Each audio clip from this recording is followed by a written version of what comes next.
அனைத்து உரிமை குரல் நண்பர்களுக்கும் வணக்கம். சீமானின் பொதுக்கூட்டத்திற்கு வந்த அன்புமணி ராமதாஸ் இது குறித்த இந்த வீடியோல முழுமையா பார்க்க போறோம். வாங்க பார்க்கலாம். விக்கிரவாண்டி பொதுக்கூட்டத்தில் சீமானவர்கள் பேசிட்டு இருக்கும் போதே அந்த பகுதியில் அன்புமணி ராமதாஸ் வந்திருந்தது பார்த்தீங்கன்னா ஒரு பெரிய பரபரப்பு உண்டு பண்ணியிருக்கு அப்படின்னு தான் சொல்லணும்.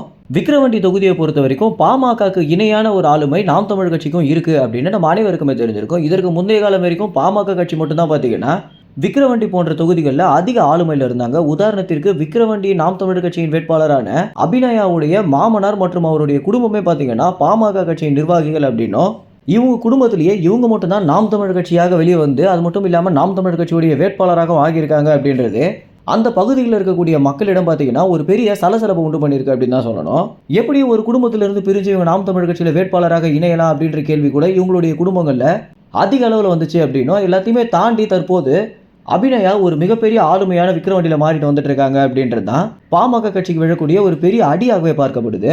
இப்படி இருக்கும்போது நாம் தமிழர் கட்சியுடைய பொதுக்கூட்டம் நடந்துட்டு இருக்க வேலையில அன்புமணி ராமதாஸ் பார்த்தீங்கன்னா விக்கிரவாண்டியிலேயே இன்னொரு பகுதியில் பொதுக்கூட்டத்திற்கு செல்லும் போது சீமானவர்களை பார்த்து வணக்கம் வச்சதும் அதற்கு பிறகு காரை கொஞ்சம் ஸ்லோ பண்ணிட்டு சீமானை பார்த்து சிரிச்சுட்டே போனதும் அதற்கு பிறகு சீமானவர்கள் பார்த்தீங்கன்னா அவரும் நம்மளும் ஒரே கட்சி தான் அப்படின்னும், அவர் வேற ஒரு இடத்துல இருந்து பண்றாரு, நான் வேற ஒரு இடத்துல இருந்து பண்றேனே தவிர நம்மளுடைய அரசியல் எல்லாமே ஒன்றுதான் அப்படின்னு சீமானவர்கள் சொல்லியிருந்தது பார்த்தீங்கன்னா உண்மையிலேயே பாமக கட்சிக்கும் நாம் தமிழ் கட்சிக்கும் இந்த அளவுக்கு ஒற்றுமை இருக்கா அப்படின்னு நம்ம அனைவரையுமே பெரிய வியப்புக்குள்ளாக்குது அப்படின்னு தான் சொல்லி ஆகணும். இதற்கு முன்னதாக இந்த மாதிரி ஏகப்பட்ட நிகழ்வுகள் நடந்திருக்கு. ஆனா இன்னொரு கட்சியின் தலைவர்கள் பார்த்தீங்கன்னா நாம் தமிழ் கட்சியையும் சீமானையும் ரொம்ப வேகமாக கடந்து செல்லும் போது அன்புமணி ராமதாஸ் சீமானுக்கு வணக்கம் வச்சுட்டு போனதும் அதற்கு பிறகு அந்த பகுதியில் இருந்த நிறைய மக்களிடம் கூட பார்த்தீங்கன்னா அன்புமணி ராமதாஸ் என்ன சொல்லியிருக்காரு அப்படின்னா, அண்ணன் சீமான் அவர்கள் இந்த பக்கம் வருவார், அவருடைய பேச்சு நிச்சயமாக உங்கள் எல்லாரையுமே கவரும் அப்படின்னு எனக்கு தெரியும், இருந்தாலும் உங்களுடைய ஆதரவை பாமக கட்சிக்கும் தரணும் அப்படின்னு நான் வேண்டி விரும்பி கேட்டுக்கிறேன் அப்படின்னு சொல்லியிருக்காரு.